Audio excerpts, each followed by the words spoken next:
Grandmaster Nightfalls just came out this week, and I know many people are having trouble completing this Grandmaster this week. In this video, I'm going to show you guys what are the best builds for each character for the Europa Heist Battleground this week. And let me show you what are the modifiers for this Grandmaster this week. First one is shield foes. They're going to be arc, solar, and void shields in this Grandmaster. And you're also going to take incoming solar damage, so watch out for those Hive Knights. There's also Fire Pit. Whenever you defeat an Acolyte, they will spawn a fire pool. And whenever you go over it, you'll take damage. But roughly in Grandmasters, as soon as you step on it, you're probably most likely going to die. And for the surges in this Grandmaster is Strand Surge, Arc Surge, and for the overcharged weapon in this Grandmaster is linear fusion rifles. Let's start on the Titan. Of course, Titans are broken this season because of the aspect called Banner of War. So we're going to implement that in this build for this Grandmaster. And the second aspect is Into the Fray, which gives you woven mail whenever you destroy a tangle. It also increases your melee regeneration rate. You're going to want to use Grapple for your Strand Grenade.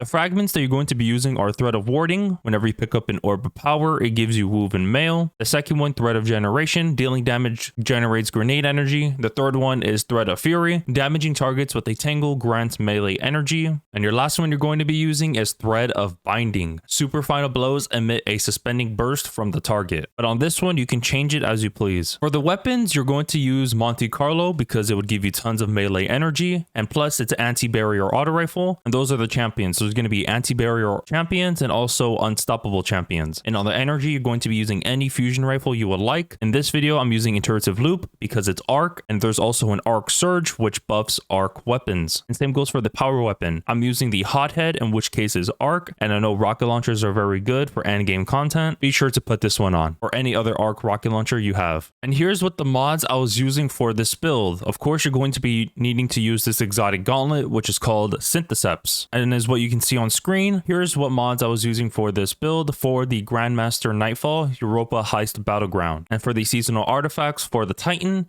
here are what seasonal mods I was using for this build. Be sure to pause and you'll take a screenshot of it. Now onto the Warlock. And for the Warlock, there are two builds that are very good for this GM. And the first one is Phoenix Protocol build. I chose to put Phoenix Protocol because I know at the boss, you're most likely going to die because you don't have that much healing. So by having Phoenix Protocol, you won't have to worry about your well of Radiant. For the aspects for this build, I was using Heat Rises and Touch of Flame. For the Solar Grenade, you're going to use Healing Grenade because you need as much healing as possible with GMs because I know you're going to get one-shotted every single time. So by having this, you'll be fine. And for the Solar Melee, I would go for Incinerator Snap. And of course, for the class ability, you would want to go for Healing Rift. And this is like a no-brainer. Your super, of course, has to be Well of Radiance because that's like the best super for endgame content. So be sure to put that. For the fragments, you're going to need Ember of Torches, Ember of Ashes, Ember of Solace, and Ember of Singeing. For the fragments, you're going to need Ember of Torches, which gives you Radiant, which is a 25%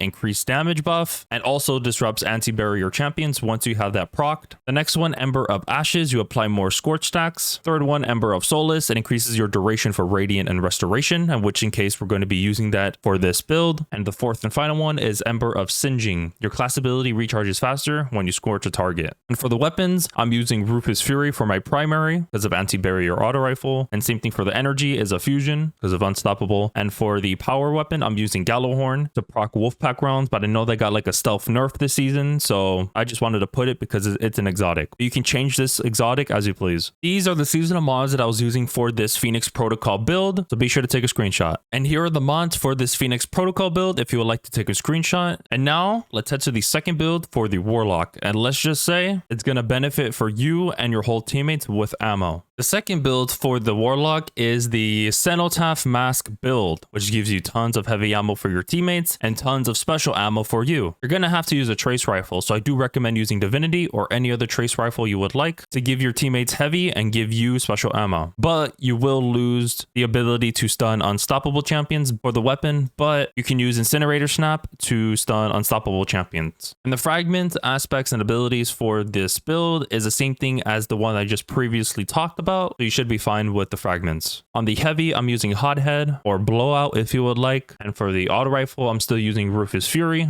And here are the seasonal mods I was using for the Cenotaph Mask build. And these are the mods that I was using for this build when doing the Grandmaster Nightfall. Last but not least, let's head to the Hunter. And the legendary weapons are most likely going to be the same for every build, but if you do not have any of these weapons, you can use any other variant of that weapon. For this Hunter build, you're most likely going to provide ammo for you and your teammates with special and heavy ammo, just in case if your Warlock is not a Cenotaph Mask build. So by having this, you'll be fine. You're going to be going invisible a lot and finishing a lot of champions. You're going to be on the Void Night Stalker with using your super, which is Shadow Shot Deadfall. And for the abilities, Gambler's Dodge and Vortex Grenade. For the aspects, Vanishing Step and Stylish Executioner. And for the fragments is Echo of Remnants, Echo of Undermining, Echo of Cessation. I'm pretty sure I butchered that word, but it is what it is. And the fourth fragment is Echo of Persistence. And for the weapons, they're mostly going to be the same thing as the other ones. So I was using Rufus Fury, Iterative Loop, and Gallowhorn, but you can choose other arc rocket launchers or you can stick with Gallowhorn. And here are the mods I was using for this build if you're interested. And for the exotic armor piece, you're going to use Aeon Swift on your gauntlets, and you're going to use the cult mod, which is called Sect of Insight. When you use a finisher on a boss or mini boss, you generate heavy ammo for your whole fire team. Be sure to put that mod instead of the other two. And here are the seasonal mods I was using for this build if you're interested. And this is what I would do when I would run this Grandmaster Europa Heist Battleground Nightfall this week. For me personally, I would run Banner of War, and my other two teammates would run Warlock. One of them would be Phoenix Protocol, and the other one would be Cenotaph Mask, which would give us tons of heavy ammo. And for the Phoenix Protocol, I would put that because once you head to the final boss fight, you're just going to keep popping wells over wells over wells. But if you want to be on the safe side, you can use two Warlocks with Phoenix Protocols, but one should do the trick. Why I chose to use the Banner of War build is because it's very good for clearing out ads, and also you're basically a god. You basically cannot die. And for the Warlocks, of course, they're support Warlocks, so that's why I put them. And for Hunters, you can stick with your Aeon Swifts. And for the placements, once you reach to the boss fight, I do recommend you would go to the far left, because not that many ads will shoot you, but I'm pretty sure each and every corner of the area would be safe for you. But in my opinion, I would think you should go to the far left corner. And there's also a little bug or glitch, however you want to call it. There's a wire at the right side of the beginning entrance of the boss fight. As soon as you head on top, I'm pretty sure no ads will be able to shoot you, but you're going to have to go down to deposit the arc balls inside the middle of the area. So be sure to be wary of that. And here are the roles of what perks you will need for the Warden's Law if you want to try to get a Godroll for it. The perks that I'm going to be talking about are meant for PvE, so here are the perks. On the fourth column, you could either go for Rampage or Frenzy, but for me, I would go for Frenzy. The third column you would want to go for is probably 4 times the Charm, and on the second column, you can go for Tactical Mag, and the first column is, of course, Corkscrew Rifling. And on the origin trait of this weapon, be sure to put Stunning Recovery because it refills your magazine and triggers health regeneration whenever you stun a champion.